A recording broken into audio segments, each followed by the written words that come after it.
আসসালামু আলাইকুম।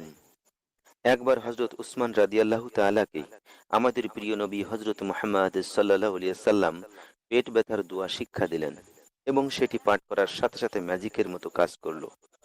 দোয়াটি হলো, আউযু বি ইজ্জাতিল্লাহি ওয়া কুদরাতিহি মিন শাররি মা আজিদু।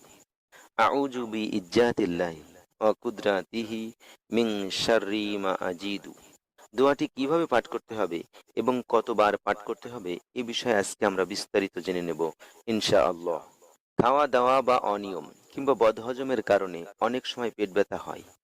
পেট ব্যথা যে কারণেই হোক তা মানুষের জন্য মারাত্মক অস্বস্তির। তাই কোনো কারণে যদি মানুষের পেট ব্যথা হয় তবে তা থেকে মুক্ত থাকতে চিকিৎসা গ্রহণ করা জরুরি। চিকিৎসা গ্রহণ ছাড়াও পেট ব্যথা থেকে মুক্ত থাকতে রয়েছে কোরআন ও হাদিসের কার্যকরী আমল, যে আমলে পেট ব্যথা থেকে হেফাজত থাকা সম্ভব। পেট ব্যথা হলে দোয়াটি পাঠ করার সঠিক নিয়ম। পেট ব্যথা হলে ব্যথার স্থানে 7 বার ডান হাত দিয়ে মাসেও করতে হবে এবং দোয়াটি পাঠ করতে হবে। এছাড়া যার পেট ব্যথা করছে তিনি যদি দোয়াটি না জানেন তাহলে যিনি দোয়াটি জানেন তিনি 7 বার পাঠ করে পানিতে ফু দিয়ে রোগীকে খাওয়ালেও উপকার হবে ইনশাআল্লাহ।